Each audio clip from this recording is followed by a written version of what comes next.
السلام علیکم دوستو، پہلے اس آپا کھو چکی آپا کا بیان سنتے ہیں، پھر اس کی گمراہی پر بات کرتے ہیں۔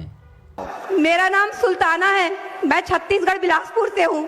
میرے پتا جی کا نام عامر خان ہے، میرے 3 بھائی ہیں، میری ماتا کا نام سروری بیگم ہے۔ میرے گھر والوں نے مجھے تیاگ دیا ہے۔ اس ویڈیو میں آپا کھو چکی آپا بول رہی ہے کہ میری حرکتوں کو دیکھ کر میرے گھر والوں نے مجھے تیاگ دیا ہے، مطلب گھر سے نکال دیا ہے، بے دخل کر دیا ہے۔ تو شکر منا، تجھے بے دخل کیا ہے۔ اگر حکم خدا اور شریعت کے حساب سے تیرا فیصلہ کیا جائے تو انجام کچھ اور ہی ہوتا، پر یہ کیا شکر ادا کرے۔ اللہ سبحانہ وتعالی نے اس کو اسلام جیسی عظیم دولت سے نوازا تھا اور یہ اس کو ہی کھو بیٹھی۔ کیونکہ میں مورتی پوجا کرتی ہوں، فوٹو پوجا کرتی ہوں۔ بولتے ہیں مسلم کے نام پہ تو کلنک ہے، مرے گی تو جہنم میں جائے گی۔ میرے کو یہ سب چیز سے کوئی فرق نہیں پڑتا۔ اللہ اکبر، یہ بول رہی ہے مجھے اس سب سے کوئی فرق نہیں پڑتا۔ صحیح بات ہے، نہیں پڑتا ہوگا کیونکہ تو ایمان کھو بیٹھی ہے، اور جس کے پاس ایمان نہیں ہوتا وہ کچھ بھی کرے اس کو کوئی فرق نہیں پڑتا۔ حق وہی جانتے ہیں جن کے پاس ایمان ہو یا ایمان آنے والا ہو۔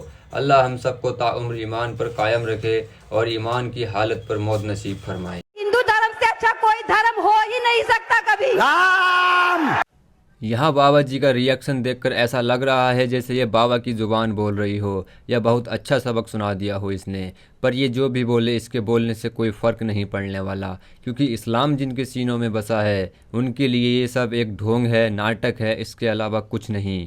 اور جو اللہ اور آخرت پر ایمان رکھتے ہیں حقیقت میں وہ ہی کامیاب ہیں، اس فانی دنیا میں بھی اور آخرت میں بھی۔ اس میں بھائی بہنوں میں شادیاں نہیں ہوتی۔ اب اس میں یہ عورت بول رہی ہے کہ ہندو دھرم میں بھائی بہنوں میں شادی نہیں ہوتی۔ آپ اس ویڈیو کو دیکھیے کہ کن رشتوں میں نکاح کا معاملہ نہیں ہو سکتا، ایک مرد کن کن اپنی خواتین رشتہ داروں سے شادی نہیں کر سکتا۔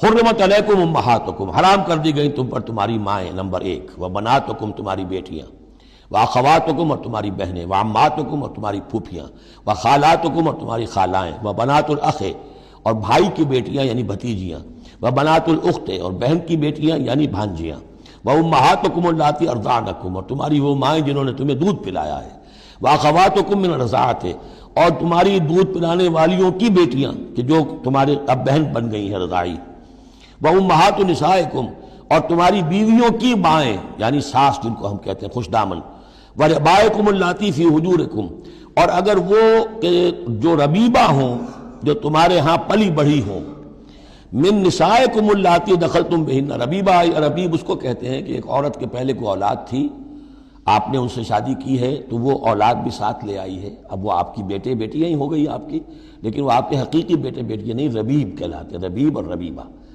تو وہ ربیب اور ربیبہ بھی حرام ہے اگر اس جو ماں ہے اس کے ساتھ مقاربت کی ہو، اگر اس کے ساتھ تعلق زن و شہ ہوا ہے تو پھر وہ ربیبہ جو ہے بچی جو آئی تھی اس کے ساتھ وہ بھی حرام ہو گئی۔ لیکن اگر کسی وجہ سے بغیر اس کے کہ ان کے ساتھ کوئی جنسی تعلق ہو، طلاق ہو جائے تو پھر اس ربیبہ کے ساتھ نکاح ہو سکتا ہے۔ وَرَبَائِبُكُمُ اللَّاتِي فِي حُجُورِكُم مِّن نِّسَائِكُمُ اللَّاتِي دَخَلْتُم بِهِنَّ، جن سے تم نے صحبت کی ہو، ان کی جو بیٹیاں ہیں سابقہ شوہروں سے وہ حرام ہیں۔ فَإِن لَّمْ تَكُونُوا دَخَلْتُم بِهِنَّ، اور اگر تم نے ان سے صحبت نہ کی ہو، فَلَا جُنَاحَ عَلَيْكُمْ، تو پھر کوئی حرج نہیں ہے۔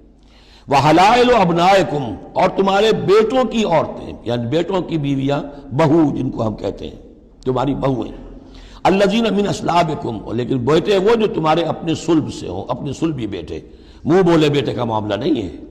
وَأَن تَجْمَعُوا بَيْنَ الْأُخْتَيْنِ، اور یہ بھی تم پر حرام کیا گیا ہمیشہ کے لیے کہ بیک وقت 2 بہنوں کو جمع کرو ایک نکاح میں، الا ما قد سلف، سوائے اس کے کہ جو ہو چکا، ان اللہ کان غفور الرحیم، یقیناً اللہ غفور الرحیم۔ تو سنا آپ نے، ہمیں اللہ تعالیٰ نے حکم دیا ہے اور بتا دیا ہے کہ کس سے نکاح حرام ہے اور کس سے حلال ہے۔ ہمیں من گڑنت باتوں پر بالکل یقین نہیں۔ الحمدللہ اللہ نے ہمیں ایمان والا بنایا ہے اور ایمان عطا فرما کر مانو ساری دنیا کی دولت عطا فرما دی ہے۔ اللہ ہم سب کی مدد فرمائے اور نبی کریم صلی اللہ علیہ وسلم کی سنتوں پر عمل پیرا رہنے کی توفیق عطا فرمائے۔ چلیے دوستو، ملتے ہیں اگلی ویڈیو میں، جب تک کے لیے اللہ حافظ۔